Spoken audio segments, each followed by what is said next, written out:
Good morning आप सभी को। Good morning. आप सभी का स्वागत है अनअकैडमी के इस स्पेशल क्लास में। आपका अभिनंदन है और आप सभी हमारे साथ लाइव हैं अनअकैडमी के इस स्पेशल क्लास में।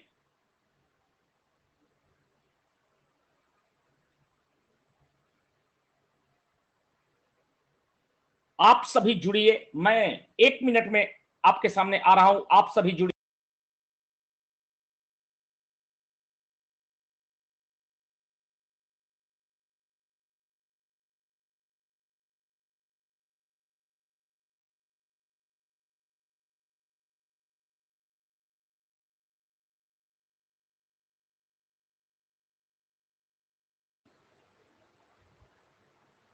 गुड मॉर्निंग बाबू सभी को। Good morning. Rani, Madhav, Khushboo, Neha, Zoya, Priyanshu, Kajal, Madhuri, Priyanshu, good morning बाबू सभी को। सभी लोगों का स्वागत है। राधे, रितेश जी, ज्योति, माधुरी, हाँ ज्योति, गुड मॉर्निंग बाबू। Good morning. श्वेता, नेहा, रितेश, आदित्य सिंह जी, सभी का स्वागत है। जय सिया राम आदित्य जी, जय सिया राम। और आज से हम लोग शुरू कर दिया आदित्य जी, 8 बजे करेंट अफेयर शुरू कर दिए। आज का क्वेश्चन देखे, गर्दा था ना, तब हम बोले थे ना कि कितनों आप कर लीजिएगा मेरा क्वेश्चन। मेरा क्वेश्चन जो है हमेशा ताजा रहेगा। ये कोई नहीं पूछा होगा ऐसा क्वेश्चन, ठीक है।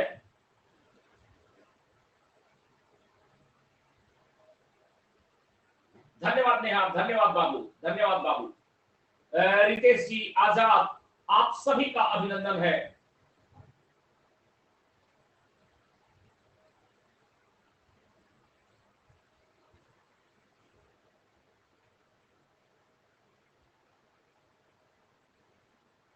आप सभी जल्दी से जुड़िए और हम सब शुरू करने जा रहे हैं फिजिक्स।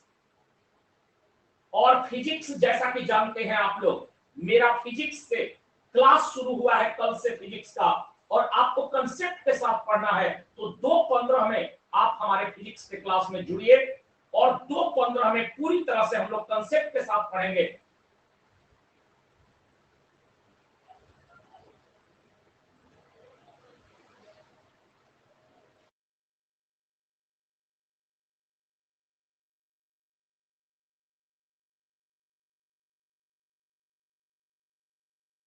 कंसेप्ट के साथ पढ़ेंगे। जितने प्लस स्टूडेंट हैं, स्वाति पटवा, वेलकम बाबू, आप सभी से निवेदन है 2:15 में फिजिक्स में जरूर जुड़िए। और 2:15 में हम आप लोगों के लिए फिजिक्स लेकर के आए हैं।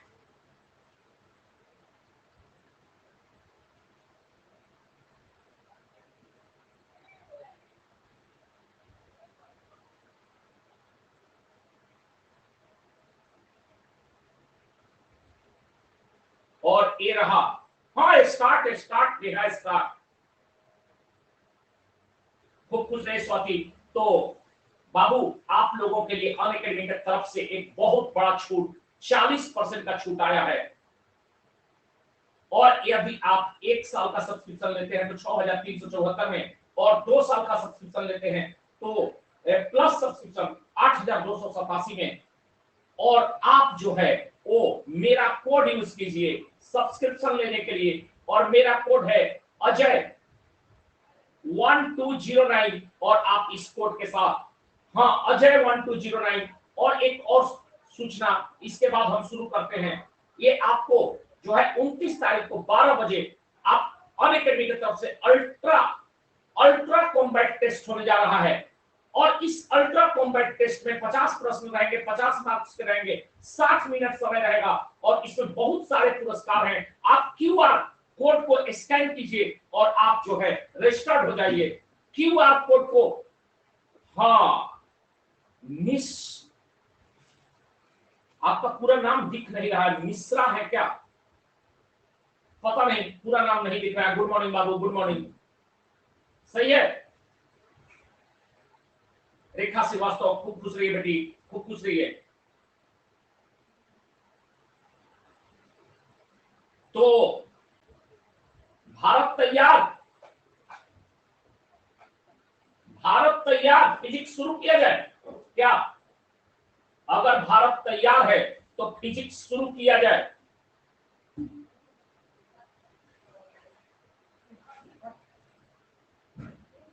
उदय जी गुड मॉर्निंग बाबू, साधना, प्रियंका गुड मॉर्निंग।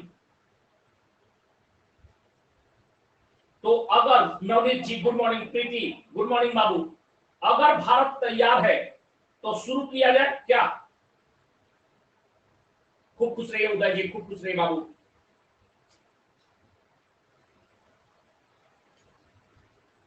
तो पहला प्रश्न आपके सामने आएगा।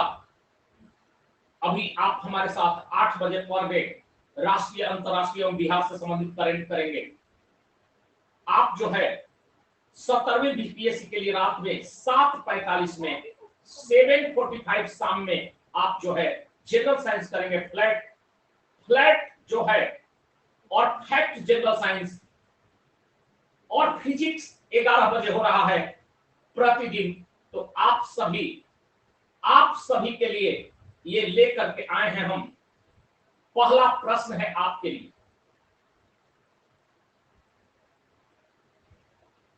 पूनम गुड मॉर्निंग बाबू, श्वेता शर्मा, निलेश, शैलेंद्र जी, सबका स्वागत है। और पहला प्रश्न है, तरंग ध्वज का एसआई मात्रक क्या है? उदय, आदित्य, पूनम, किरण, स्वाति।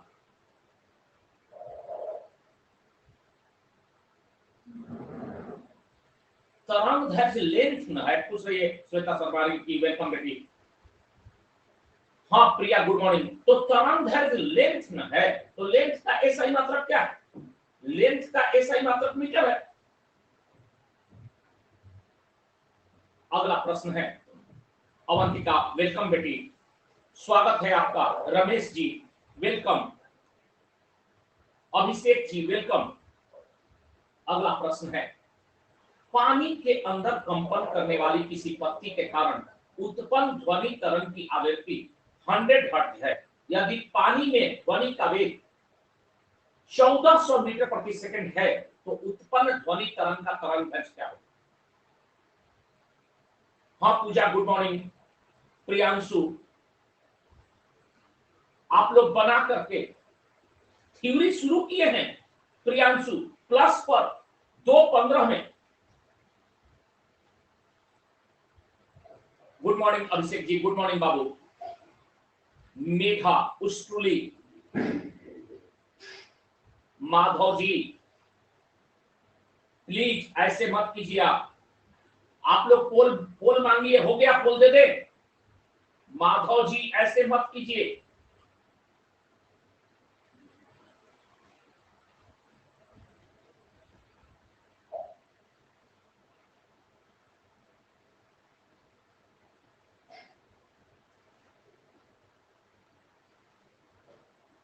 श्वेता शर्मा, हिमांशु, आदित्य, पूनम, रितेश, शैलेंद्र जी, जोया, स्वाति, पटवा, राजेश, ये सूत्र है V equal to n lambda, है ना?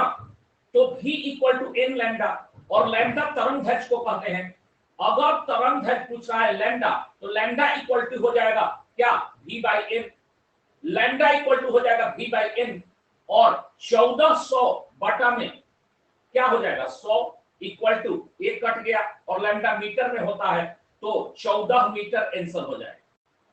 14 मीटर आंसर हो जाएगा। प्रियांशु प्लस पर अलग थोड़ा पढ़ने का मजा होता है, आप आ जाएं, बहुत सस्ता है प्रियांशु, और आप आ जाएं इस पर, अच्छा रहेगा। माध्यम में किसी बिंदु को 1 सेकंड में पार करने वाले गर्त है, गर्त, गर्त समझते हैं?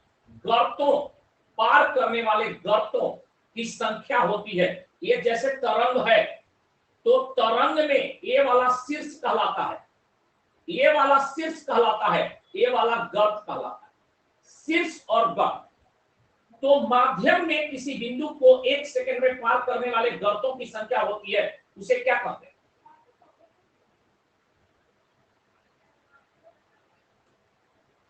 एक सेकंड में गर्तों की संख्या को क्या कहेंगे? हिमांशु, रिंकी, पूनम, मनीषा, DKMG। अरे हिमांशु जी आपका खत्म हो रहा है ना? हिमांशु जी अभी आपको बहुत अच्छा ऑफर मिला हुआ है, तो ये आवृत्ति होगा ना, तो आपको तो अभी 40% मिल ही रहा है ना? और आप हमसे बात करवाएं, आप हमसे बात नहीं किए। आपको 40% अगर मिल रहा है, आप हमसे बात करें और ले लीजिए आप सब्सक्रिप्शन, आपको कुछ और हम दे देंगे। अरे भाई मैंने बोला ना, अरे हिमांशु को कोई नंबर दे दीजिए मेरा भाई, कोई दे दीजिए हिमांशु को मेरा नंबर, बात कर रहे हैं, आपको सब्सक्रिप्शन लीजिए। हाँ लगभग शर्मा टॉपिक वाइज ही है, देते नहीं है, दे देंगे, आगे से करिएगा तो दे देंगे, टॉपिक वाइज ही है।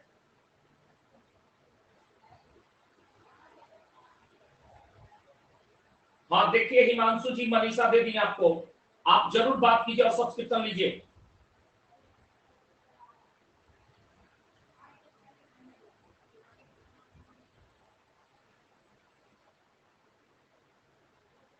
तरंग गति में दो क्रमिक श्रृंगों या गर्तों के बीच की दूरी को क्या कहते हैं? तरंग गति है, इसमें दो क्रमिक श्रृंगों या दो क्रमिक गर्तों के बीच की दूरी को क्या कहेंगे? इनको क्या कहेंगे, है ना? आप बोल दे रहे हैं, दो क्रमिक श्रृंगों या शीर्षों या दो क्रमिक गर्तों के बीच की दूरी को क्या कहते हैं? वाओ, गर्दा। मैं एक्सप्लेन नहीं करूंगा, अच्छा नहीं करूंगा Poonam, sorry sorry sorry Poonam, नहीं करूंगा मैं एक्सप्लेन नहीं करूंगा भाई, टीचर हूं ना, बच्चों को पढ़ाने की आदत है, लाचार रहता हूं। इंटरव्यू में भी बहुत लोग कहते थे कि सर इंटरव्यू में भी एक्सप्लेन कर देते हैं, जबकि आंसर नहीं बताना चाहिए इंटरव्यू में। हम कहे भाई थोड़ा सा बच्चों को बता देंगे तो ज्यादा अच्छा ना रहेगा।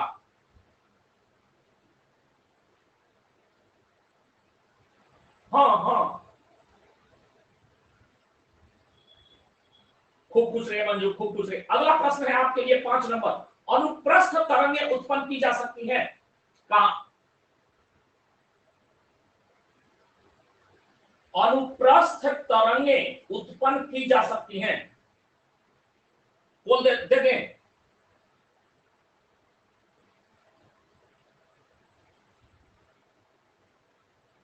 प्रियांशु अगर आप जो है वो स्टोर का बैच लेते हैं तो आप सब कुछ नहीं पढ़ सकते, आप वो उसी स्टोर में जो है वही पढ़ सकते हैं। और अगर आप सब्सक्रिप्शन लेते हैं जो है अनलिमिटेड वाला, जो 6,300 का 74 रुपया का चल रहा है, तो आप सब कुछ पढ़ सकते हैं, साथ में आप पहले का वीडियो भी देख सकते हैं। अगर आपको जल्दी समाप्त करना है कोर्स, तो आप पहले का कुछ सब्जेक्ट देख करके भी समाप्त कर सकते हैं, ठीक है? मैं तो आप लोग से कहूंगा कि अनलिमिटेड वाला बैच लीजिए। श्वेता शर्मा, रेखा श्रीवास्तव, नेहा, राजेश, पूनम,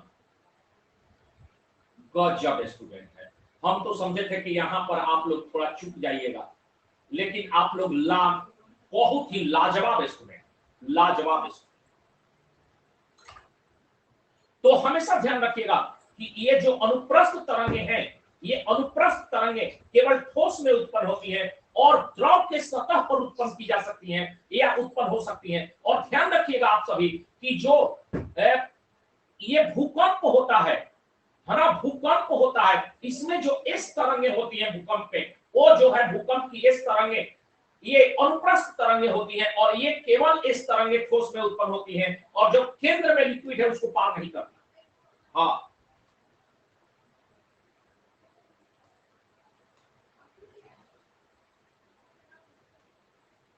ताप बढ़ने से ध्वनि का वेग,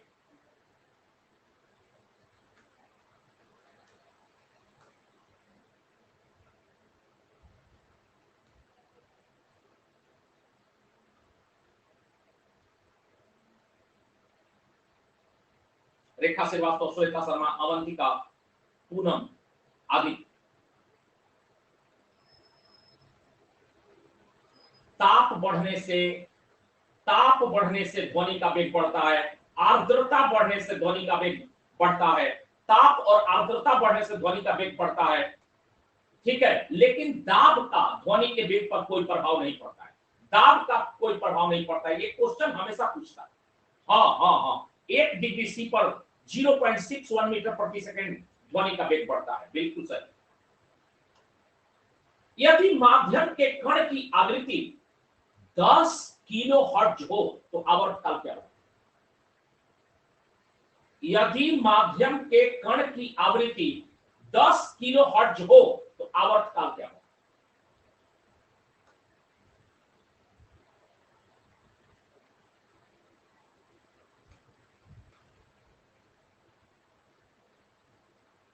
ओमपाल, हिमांशु, नम्रता,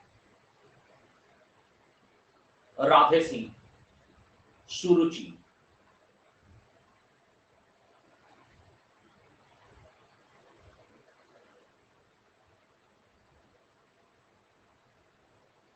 क्या बात है, गजब। हाँ, किलो हर्ट्ज था मनीषा, किलो हर्ट्ज था। 10 किलो हर्ट्ज कैसे होगा? T इक्वल टू क्या होगा? 1/n। n माने क्या होता है? आवृत्ति। 1/n, तो 1/1000 है कि 10,000? ये 10 किलो हर्ट्ज है।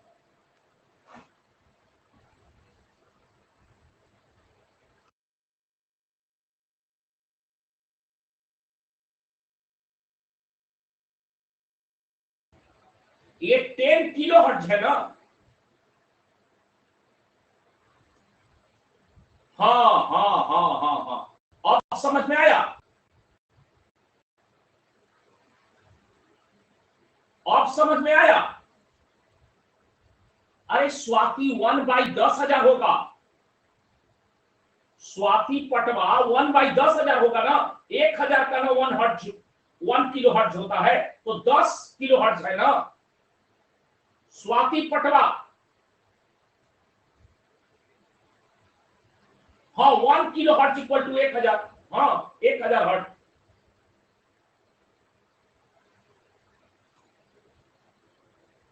प्रतिध्वनि स्पष्ट सुनाई पड़ने के लिए ध्वनि का परावर्तन करने वाली सतह को श्रोता से होना चाहिए कितना? श्रोता से। हाँ, तब बार बार समझा रहे हैं हम बाबू, और आप वहां 1,000 ला रहे हैं। कम से कम दूरी श्रोता से परावर्तक तल की दूरी कितना होनी चाहिए?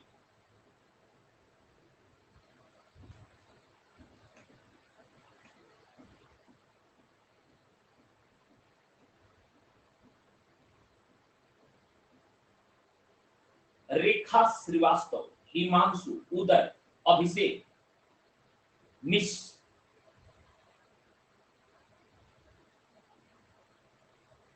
गजब लड़का है आप लोग। इतना बढ़िया लड़का कहां रहते हैं आप लोग जी? आप लोग घोसला उछला में रहते हैं। इतना अच्छा लड़का, 72-73% पोलिंग घर पे है भगवान। इतना बढ़िया लड़का, इतना अच्छा लड़का। और देखिए, माने लड़का के मतलब लड़का लड़की दोनों हम अलग अलग नहीं करते हैं। और देखिए खाली छते पे रहती, कैसा लग रहा है? कैसा लग रहा है पेपर? एकदम बेसिक भारतीय भवन को खत्म करेंगे। पहले भारतीय भवन को खत्म करेंगे। बिहार में सवाल अधिकतर भारतीय भवन से ही आते हैं। और देखिए स्वाति पटवा दिन भर क्लासे में रहती है।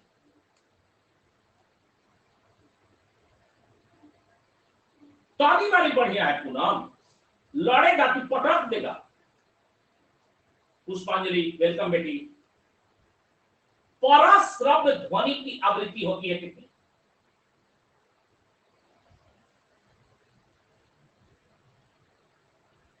पराश्रव्य ध्वनि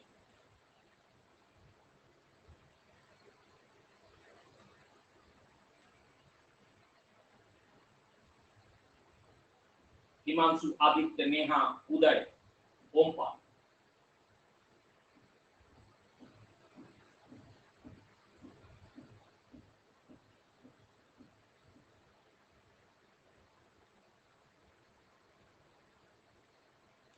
बहुत सुंदर। क्या पैटर्न चेंज करेगा? सिलेबस चेंज कर देगा। अरे पूनम, पूरा पढ़ना चाहिए सिलेबस। कितनों पैटर्न चेंज कर देगा। आपको बेसिक सिलेबस का नॉलेज है। बे साइंस टेक कहां आता है पूनम? साइंस टेक भी जनरल साइंस का भाग है। आप लोग क्यों नहीं समझते हैं? साइंस टेक भी जनरल साइंस का भाग है। हम लोग जनरल साइंस में ही साइंस टेक पढ़ते हैं।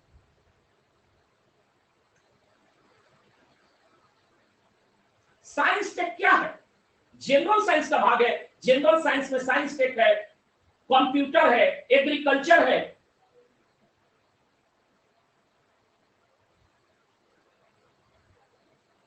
बीपीएससी में हम पढ़ाए नहीं थे मनीषा? बीपीएससी में हम लोग पढ़े नहीं थे क्या जी? आदित्य जी बताइए तो। हम लोग अंतरिक्ष विज्ञान नहीं पढ़े थे स्पेशल क्लास में? हम लोग रक्षा प्रौद्योगिकी स्पेशल क्लास में नहीं पढ़े थे? हम लोग कंप्यूटर विज्ञान एक स्पेशल क्लास में नहीं पढ़े थे? एग्रीकल्चर नहीं पढ़े थे? एनिमल हस्बेंड्री नहीं पढ़े थे? सारा पढ़े थे। निकाल के दिखाए चैप्टर। क्लास तो आप लोग करते नहीं है पूरा। आप लोग पूरा क्लास तो करते नहीं है। कहिएगा कि हाई नहीं पढ़ते थे, हाई नहीं पढ़ते थे।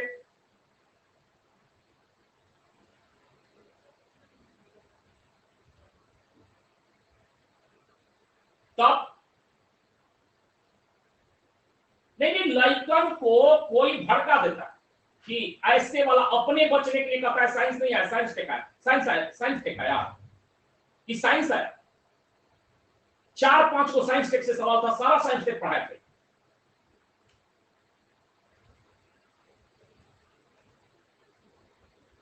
ठीक है, टीचर सब अपने बचने के लिए भड़का देता है, पैटर्न चेंज हो गया, नहीं आया, एकदम पूरा साइंस टेक पूछ दिया। ठीक है। अरे भाई, जनरल साइंस में साइंस टेक भी है। मानव कान के श्रवण की सीमा कितनी होती है बताइए? 20 में 18 को सही कैसे हो गया पूनम? आप तो साइंस टेक पढ़ी नहीं थी। 20 में 18 कैसे सही हो गया? mRNA, tRNA है ना, ये सब साइंस टेक है।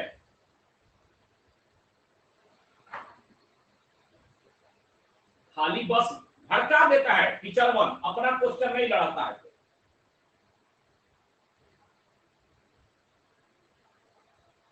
बोल दे रहे हैं।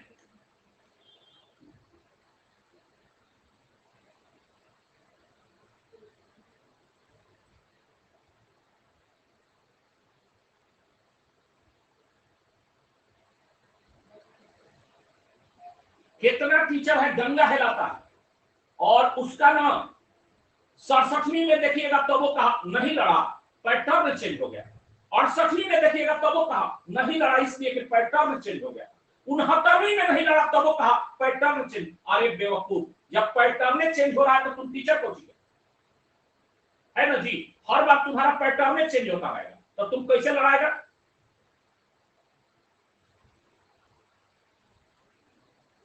उसका देखिएगा ना, कितना टीचर का देखिएगा, हर बार परीक्षा के तुरंत बाद आएगा यूट्यूब पर, हर बार यूट्यूब पर आएगा परीक्षा के तुरंत बाद, कहेगा बहुत दिक्कत है। अरे तुम लोग का नहीं लड़ा ना, पैटर्न चेंज इस बार हो गया थोड़ा। अगली बार पढ़ो बढ़िया से, एकदम आ जाएगा, लड़ जाएगा। अगली बार फिर आएगा यूट्यूब पर, कहेगा पैटर्न चेंज हो गया।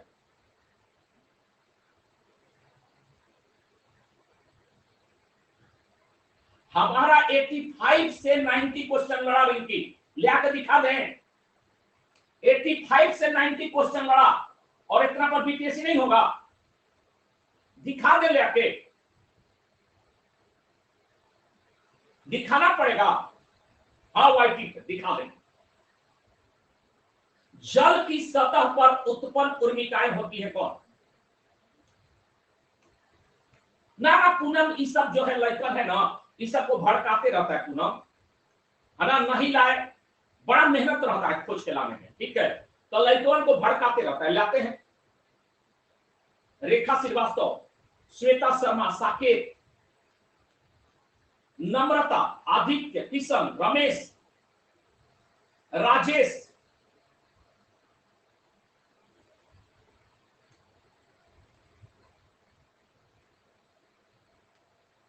अरे पता है नम्रता, परीक्षा के 5-7 दिन पहले मैं बताया था कि महारानी एलिजाबेथ का 70 वर्षों का शासन था, 70 वर्षों का शासन था।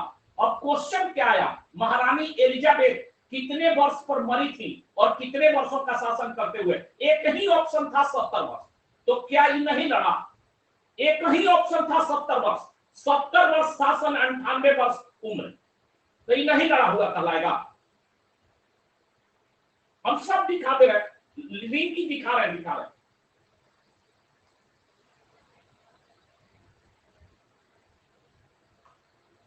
जब किसी वस्तु को ठंडा किया जाता है तब उसके अणुओं, जब किसी वस्तु को ठंडा किया जाता है तब उसके अणुओं, बोल देते हैं।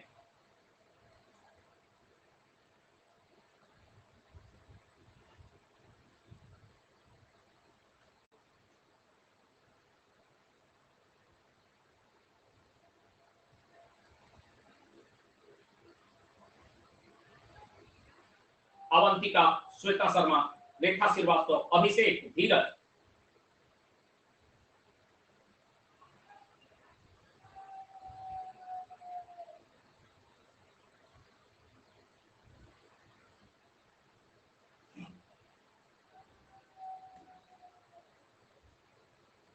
सही है, अगर वस्तु को गर्म किया जाता है तो अणुओं की चाल बढ़ जाती है, गर्म करने पर अणुओं की चाल बढ़ जाती है और ठंडा करने पर अणुओं की चाल घट जाती है।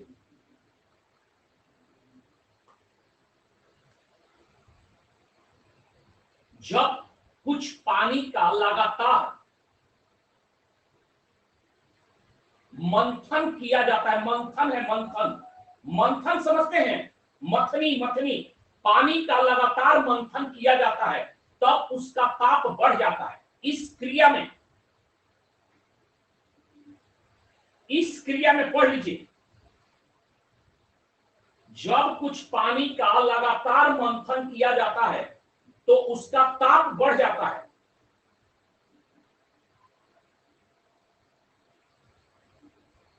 दे दें पोलवा,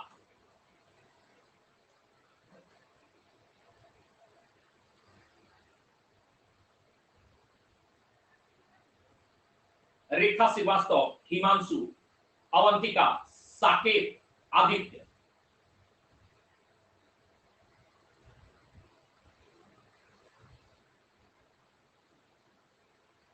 वाव, 70% फोन, क्या बात है। राजकुमार जी जय हिंद, अपराजिता, मोहम्मद जी वेलकम बाबू।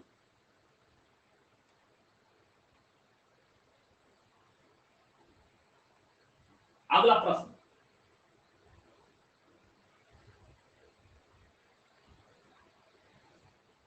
मेरा खाली इससे निकलेगा, खाली ये जो है प्रैक्टिस सेट से थोड़े निकलेगा, आपको बेसिक पढ़ना पड़ेगा ना नम्रता।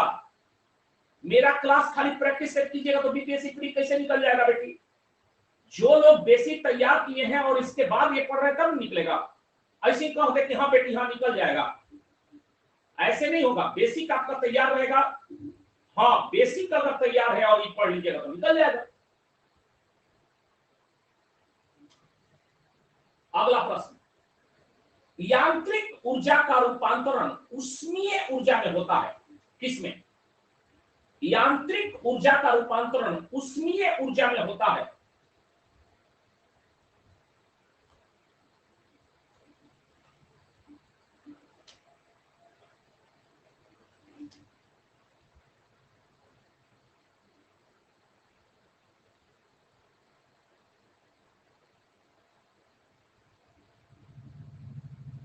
हिमांशु, मिस, उदय, अवंतिका, पुष्पांजलि, काजल, और देखिए बेसिक का खेला देखिए यहाँ क्या, यहाँ बेसिक का खेला देखिए, ये सब बेसिक की गड़बड़ी है। ये देखिए 67% है, ये महाशय जी लोग 67% है, और ये जो है 9.8% है, ये 9.8% है, ये 7.84% है, और ये जो है 19.61% 19.61% है। अब देखिए आंसर है हमारा डी, आंसर है हमारा डी। ये तीनों जो आप देख रहे हैं, भाप engine, diesel engine, petrol engine, इसमें क्या होता है? ये उल्टा न है। उष्मीय ऊर्जा का प्रयोग, उष्मीय ऊर्जा का प्रयोग यांत्रिक ऊर्जा में किया जाता है। इंजन जो है इसमें क्या है? उष्मीय ऊर्जा का प्रयोग यांत्रिक ऊर्जा में किया जाता है। ये उल्टा क्वेश्चन है। यहां क्या पूछ रहा है? यांत्रिक ऊर्जा का रूपांतरण उष्मीय ऊर्जा में कैसे किया जाता है? तो ये दुनिया में सबसे पहले जूल ने बताया था कि दो बर्फ लिए थे। आप कहानी जानेंगे नहीं, जूल का नियम कैसे बना? जूल दो बर्फ लिए थे और दो बर्फ को आपस में रगड़ते रगड़ते रगड़ते गला दिए। दो बर्फ को आपस में रगड़ते रगड़ते गला दिए। इसका मतलब कि रगड़ने से उष्मा पैदा हुई, यानी यांत्रिक ऊर्जा जो है यहां पर उष्मा ऊर्जा में बदल गया और दोनों बर्फ गल गए। तो ये जूल का प्रयोग था ना, इसीलिए कार्य, ऊर्जा और उष्मा तीनों का मात्रक जूल है। कार्य, ऊर्जा और उष्मा तीनों का मात्रक जूल है। यांत्रिक ऊर्जा को उष्मा ऊर्जा में बदलने का प्रयोग सर्वप्रथम जूल ने किया था। और ये जो इंजन है ये उष्मा ऊर्जा को यांत्रिक ऊर्जा में बदलता है।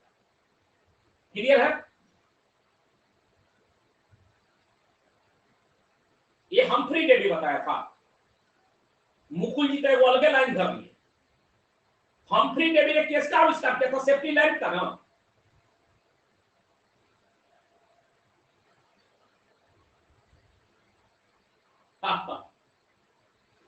ये वो अलग लाइन पकड़ ली मुकुल। तो समझ गए, जूल ने पहली बार बताया कि यांत्रिक एनर्जी को जो है हीट एनर्जी में बदला जा सकता है। वेलकम गजाला। हाँ हाँ, किसी वस्तु के ताप में वृद्धि का अर्थ है कि वस्तु की, बताइएगा, किसी वस्तु के ताप में वृद्धि बताता है कि वस्तु की, बोल देते हैं।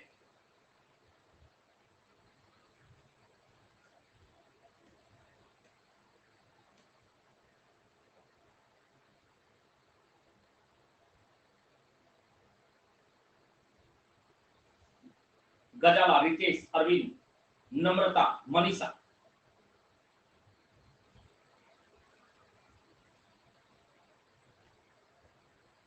ये जो है ताप में वृद्धि का मतलब उसकी उष्मीय ऊर्जा बढ़ गई है। ताप वृद्धि, उष्मा, किसी दूसरे वस्तु में उष्मा का प्रवेश होता है तो ताप बढ़ता है। सेल्सियस मापक्रम पर जल के क्वथनांक तथा हिमांक होते हैं कितने? सेल्सियस मापक्रम पर जल के क्वथनांक और हिमांक होते हैं कितने?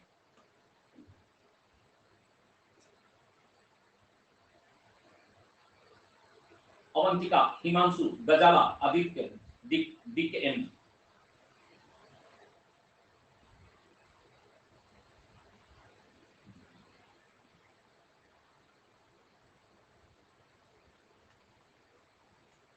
कैसन लागता बबुआ? ये उल्टा, ये उल्टा ना है मिसिर जी। है ना बढ़िया क्वेश्चन, फिजिक्स का बेसिक एकदम।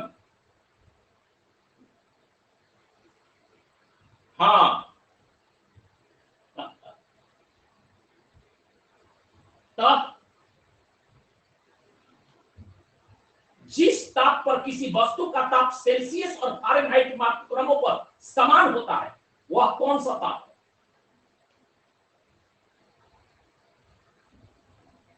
श्वेता शर्मा, मिश्रा, पता नहीं मिश्रा है क्या है, उसको लिख दीजिए।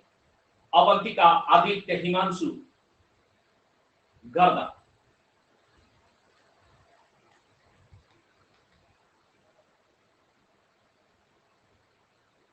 हाँ, ये जो है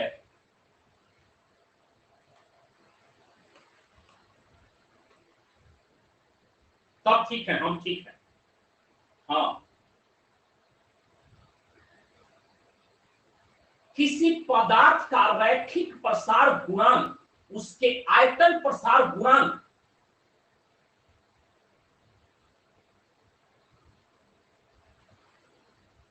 ये पढ़ाए हैं हम। मेरा फिजिक्स कौन किए हैं? मेरा फिजिक्स कौन किए हैं? रैखिक प्रसार गुणांक, क्षेत्र प्रसार गुणांक, आयतन प्रसार गुणांक, इसको अल्फा, बीटा, इसको अल्फा, बीटा और गामा के नाम से जाना जाता है। अल्फा अनुपात बीटा अनुपात गामा इक्वल टू 1:2:3। पढ़ाए हैं ना रानी ये सब? तो आप लोग निकालिए।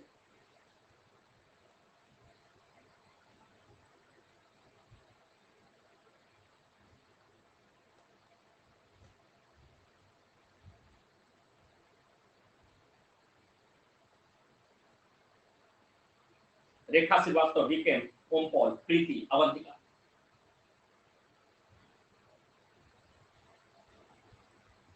वाव, देखिए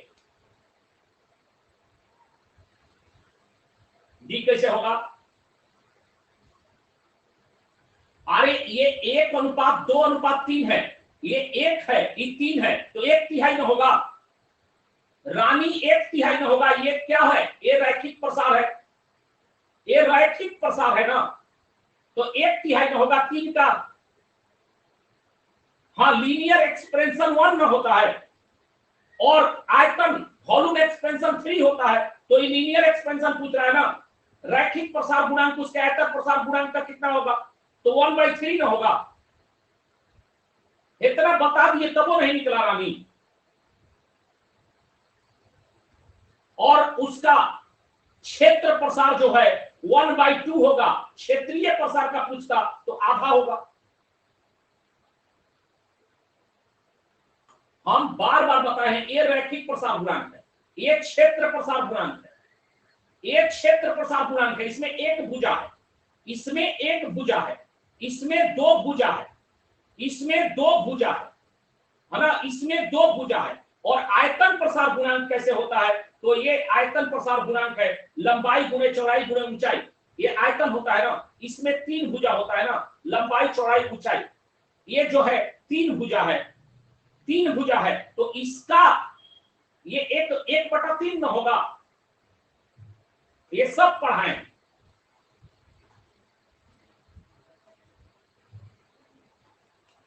गर्दा आप लोग करते हैं।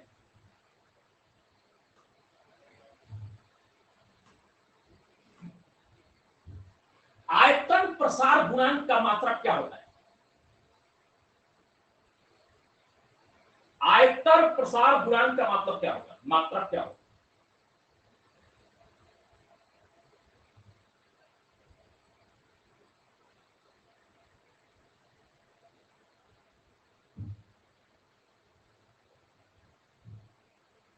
आयतन प्रसार गुणांक का मतलब क्या होता है?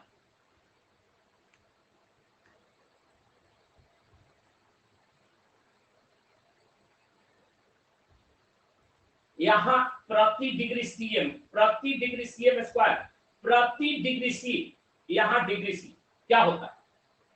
हाँ, ऑप्शन ठीक है।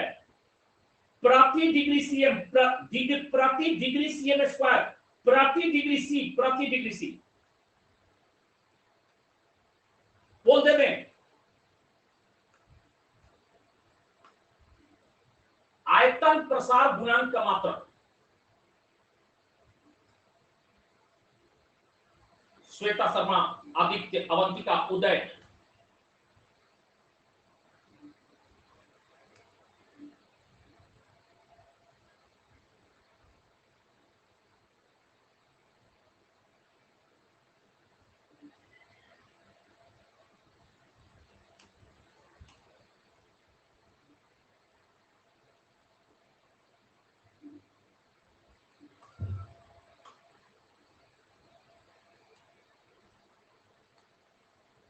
सही है।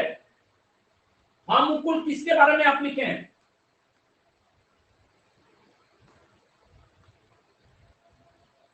अब एक चक्की जिसको जिसके केंद्र पर एक वृत्ताकार छिद्र होता है, गर्म किया जाता है तब, जब जब लिखिए, जब एक चक्की जिस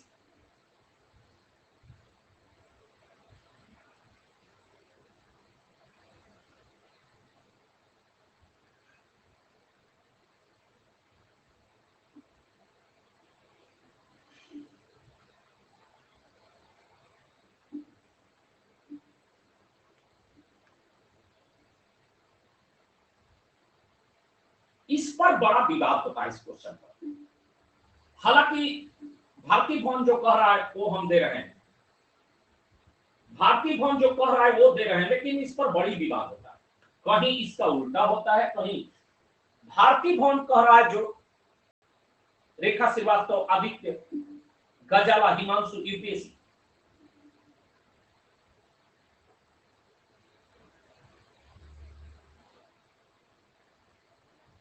हाँ नहीं, वही ना बोले डीकेएम कहीं कहीं बुक में कम होगा लिखा, और कहीं कहीं वही ना बोल रहे हैं कि ये भारतीय भवन कह रहा है कि ये होगा, ये भारतीय भवन के अनुसार एक ए होगा।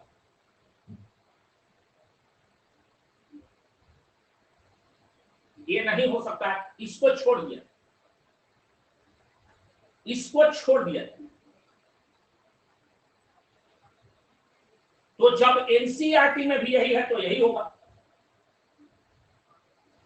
अगर एनसीईआरटी भी इसको सपोर्ट करता है तो हम लोग यही करेंगे, क्योंकि एनसीईआरटी ही माना जाएगा।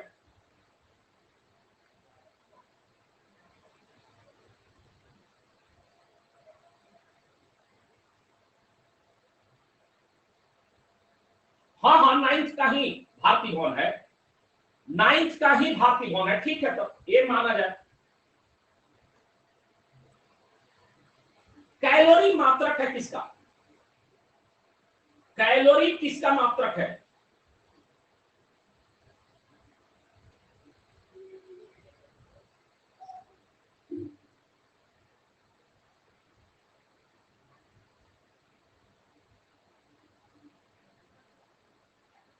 भाई देखिए, भाई उष्मा के जगह पर कृष्णा टाइप कर दिया है, उष्मा के जगह पर, हीट के जगह पर कृष्णा टाइप कर दिया है।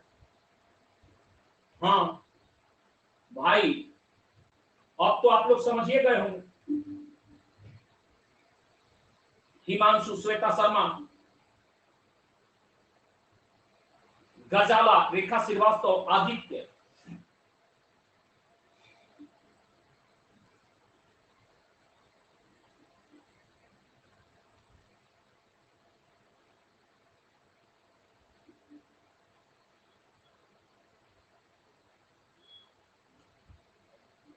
अगला, जब वायुमंडलीय दाब का मान लगभग 27 mm से परिवर्तित होता है तब पानी का क्वथनांक परिवर्तित हो जाता है क्या?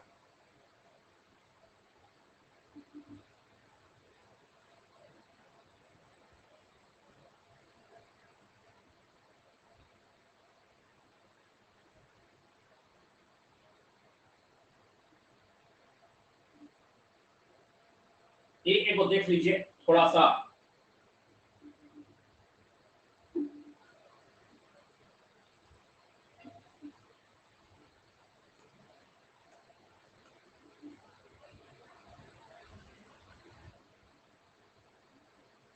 सुरुचि, राधे सिंह, रानी, मिस मिश्रा, माधव।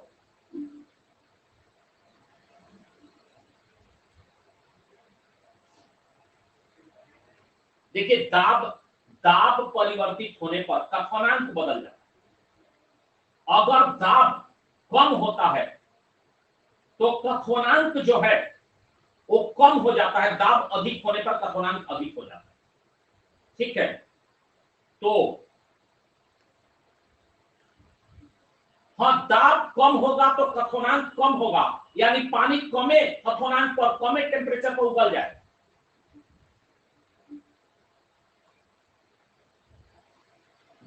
के गलन की गुप्त उष्मा का मान होता है क्या? बर्फ के गलन की गुप्त उष्मा का मान होता है क्या?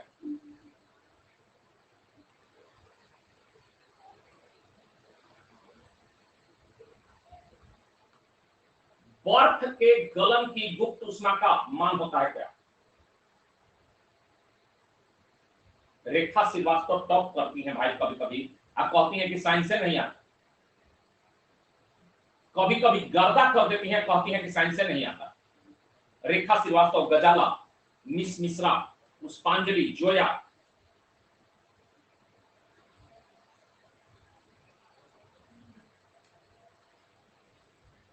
तो ये गुप्त उष्मा क्या है? ये गुप्त उष्मा क्या है श्वेता शर्मा? अगर इसमें बर्फ रख दीजिए, स्टेट चेंज है, हाँ, अगर बर्फ रख दीजिए, इसमें पानी है, तो इसका टेम्परेचर क्या होगा? 0 डिग्री सी होगा। इसका टेम्परेचर 0 डिग्री सी होगा। अब इसको कितना ही गर्म करिएगा तो इसका टेम्परेचर तब तक 0 डिग्री सी रहेगा जब तक, तब तक 0 डिग्री सी रहेगा जब तक कि पूरी तरह से बर्फ गल न जाए। तो कहने का मतलब है, कहने का मतलब है कि ये जो बर्फ में, ये बर्फ वाले पानी में इतना टेम्परेचर दिया गया, हीट दिया गया, ये हीट कहां गया? तो ये स्टेट चेंज करने में गया। इसी को गुप्त उष्मा कहते हैं। और बर्फ के गलन की गुप्त उष्मा 80 कैलोरी प्रति ग्राम है। इसी को बोलते हैं गुप्त उष्मा। अब जैसे देखिएगा श्वेता, कि अगर पानी इसमें डाल दीजिए, पानी को खौलाइए, टेम्परेचर कितने पर खौलेगा? तो पानी कितने पर खौलेगा श्वेता, बताइए? इसी को कथनांक बोलेंगे। 100 डिग्री सी पर, 100 डिग्री सी पर। अब इसमें एक थर्मामीटर लगा दीजिए और थर्मामीटर में देखिएगा कि 100 डिग्री सी दिखा रहा है।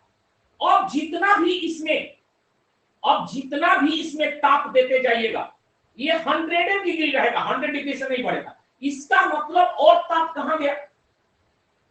और ताप कहां गया? तो और ताप जो है इसके वाष्प में चला गया और इसका जो स्टेट चेंज होता है उसमें, इसीलिए वाष्प का ताप जो है वो पानी के, खौलते पानी के ताप से अधिक होता है। इसीलिए पूछता है कि वाष्प से जलने पर ज्यादा जलन होती है जबकि खौलते हुए पानी की अपेक्षा। तो ये कहां गया? तो इसलिए कि वाष्प में गुप्त उष्मा भी होती है। बात समझ गए? तो इसके वाष्प में बदलने की गुप्त उष्मा है, हाँ गुप्त उष्मा। मोटरसाइकिल में व्यवहार किया जाता है क्या? मोटरसाइकिल में व्यवहार किया जाता है क्या?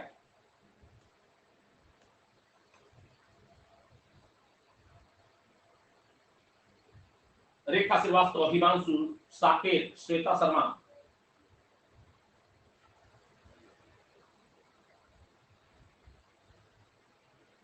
अब ये बताइए, ये बाह्य दहन इंजन है, ये बाह्य दहन इंजन है कि आंतरिक दहन इंजन? आप बताइए, ये बाह्य दहन इंजन है कि आंतरिक दहन?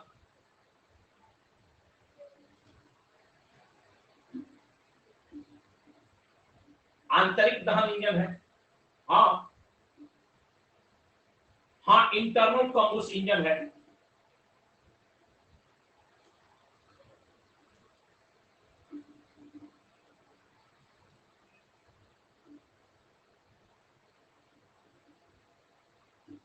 मोटरसाइकिल पे बाह्य दहन इंजन होता है रानी।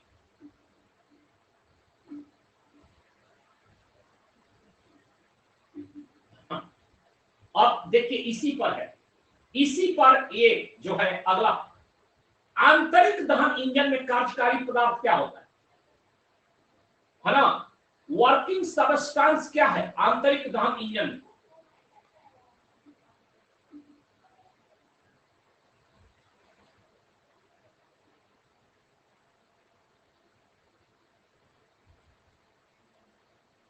हे भगवान, हे गुरुजी, ये सब एनसीईआरटी बैच में नहीं था जी? किशन, आदित्य, किशन, सुरुचि, राजेश। अरे इसमें क्या होता है, कैसे इंजन काम करता है, ये सब नहीं पढ़े हैं। पिस्टन रहता है और इंजन रहता है, कैसे काम करता है। इसमें एक पिस्टन रहता है और इसमें पेट्रोल में एक मशीन रहता है जिसको बोलते हैं कार्बोरेटर। ये कार्बोरेटर है और कार्बोरेटर जो है वो क्या करता है कि यहां पेट्रोल और हवा को एक में मिलाता है। पेट्रोल प्लस हवा, पेट्रोल प्लस हवा। अब ये दोनों जाता है इंजन में। अब इंजन में दोनों जाता है तो यहां आग लगती है। वो जो स्विच होता है वो आग लगाता है। यहां जब आग लगेगा तो हवा क्या होगा, उसका आयतन क्या होगा हवा का, हाँ स्पार्क होगा, स्पार्क प्लग। तो हवा का आयतन क्या होगा,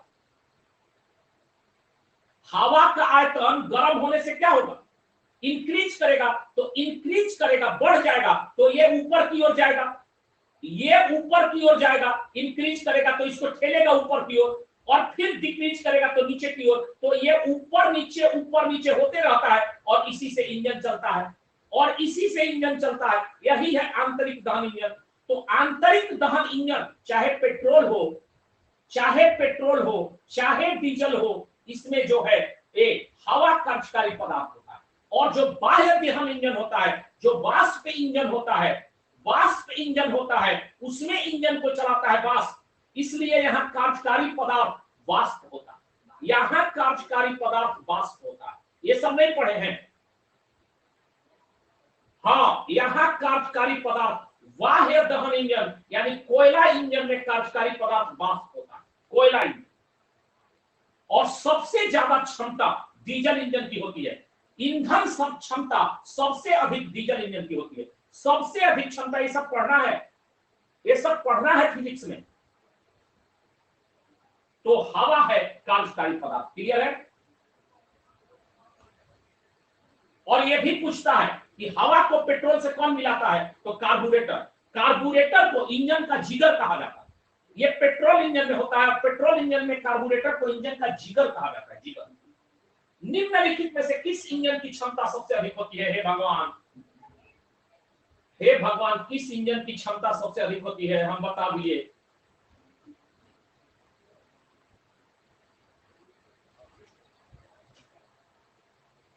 गजब गजब गजब।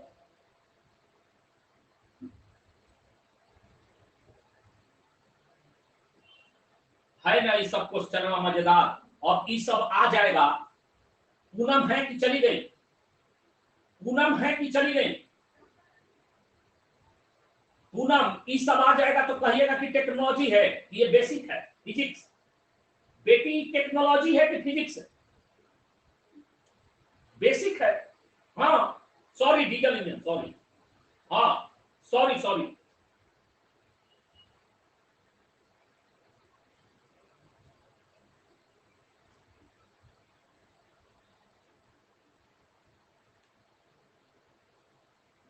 अगला अगला प्रश्न देखिएगा।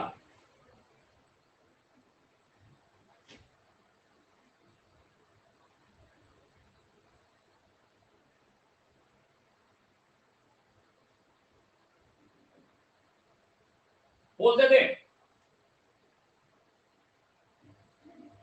हाँ तो वही तो बोलते हैं नित्यानंद जी कि जनरल साइंस में भी ये आता है ना, नित्यानंद जी, ये जनरल साइंस में भी आता है ना। तो इसको हम कह के टेक्नोलॉजी जी छुड़ा लेंगे कि हम नहीं पढ़ाए तो हम कह दे कि टेक्नोलॉजी है। बोल दे।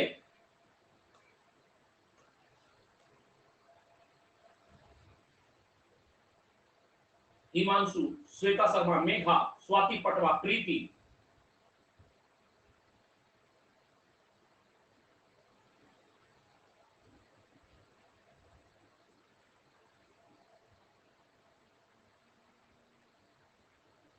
ये क्या है, एक ऊर्जा में है, माध्यम के कण के कणों के स्थानांतर कैसे होगा भी। अरे पूनम, ये क्या है, ये जैसे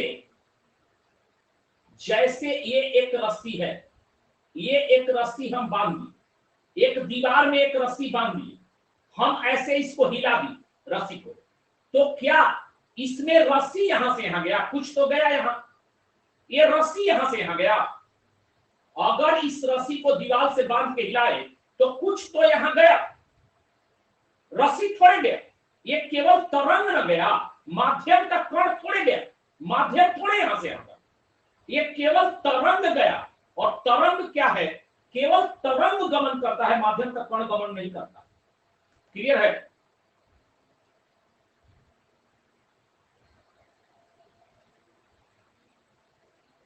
हाँ, अब इसी पर पुनः एक अगला सवाल आएगा, तब समझिएगा क्यों क्यों एक क्वेश्चन पहले मैंने दिया और इसके बाद देखिए।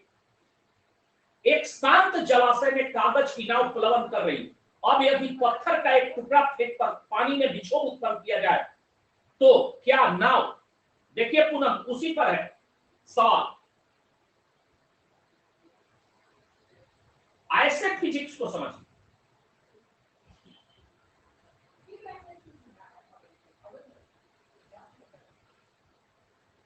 ये देखो, अगर ऊपर नीचे कर रहा है, अगर मार दिया जाए पत्थर तो क्या करेगा?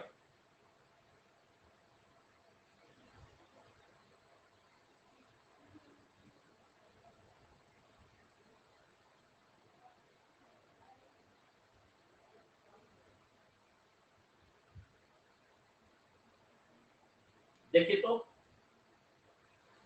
ये आया ना उसी से, ये जो तरंग है ऐसे, अगर इस पर नाव है तो ये नाव क्या करेगा? ये नाव केवल अपने ही स्थान पर ऊपर नीचे करता रहेगा, ऐसे ऐसे खाली डोलता रहेगा, आगे पीछे थोड़े करेगा, ऊपर नीचे करेगा। हाँ, ध्वनि तरंग का वेग सबसे अधिक किसमें होता है?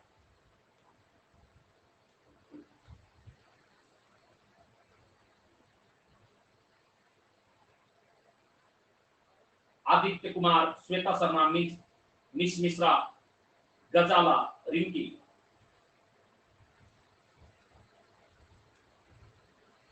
ये सब क्वेश्चन जो है ना, बेसिक क्वेश्चन, और ये सब जरूर बनाना चाहिए एक बार। और इसी के कंसेप्ट पर अब वो कूट वाला क्वेश्चन आता है, ठीक है? अब उसी में दे देगा कि तरंग में माध्यम के कण अपने ही स्थान पर रहता है ना, ये दे देगा, और बी और आर दे देगा कि अगर एक नाव को डाला जाए तो वो अपने ही स्थान पर ऊपर नीचे करेगा, दे देगा। ए और आर दोनों सही है, ए आर की व्याख्या करता है, या ऐसे इसी पर न रहेगा। बेसिक आप समझिएगा तब ना।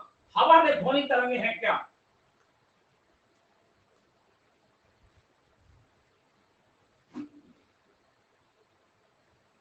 आदित्य कुमार, श्वेता शर्मा, रेखा श्रीवास्तव, हिमांशु, गजाला।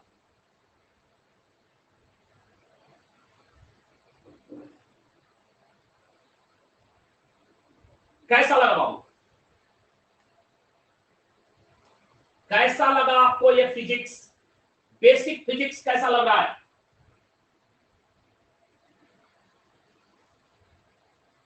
और एकदम डिस्कशन के साथ ही पढ़ेंगे, एकदम डिस्कशन के साथ। ये भारतीय भवन से पूरा है क्वेश्चन, उसके बाद हम एनसीईआरटी में आएंगे, और हम लोग अब भारतीय भवन आने से आप 69वें तक क्वेश्चन भी देखिए। मैक्सिमम क्वेश्चन बेसिक है, कुछ जो है वो टेक्नोलॉजी से।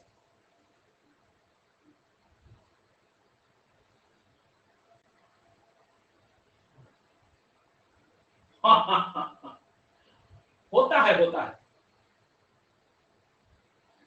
तो लीडर बोर्ड दिखा दें। आज के लीडर बोर्ड में आदित्य, आज आदित्य 30 में 24 के साथ आदित्य प्रथम स्थान पर है, डीके एमजी 23 के साथ सेकंड पर है, और माधव जी 22 के साथ 30 में माधव जी जो है वो सेकंड रनर अप हैं।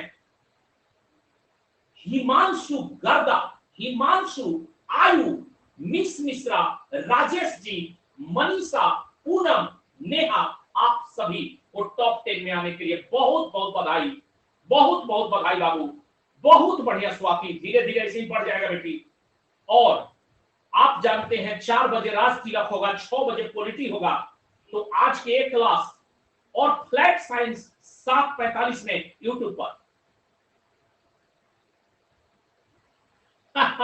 राजेश ऐसे ही रहता है, थोड़ा आलू थोड़ा करेला। तो मिलते हैं 4 बजे, 4:05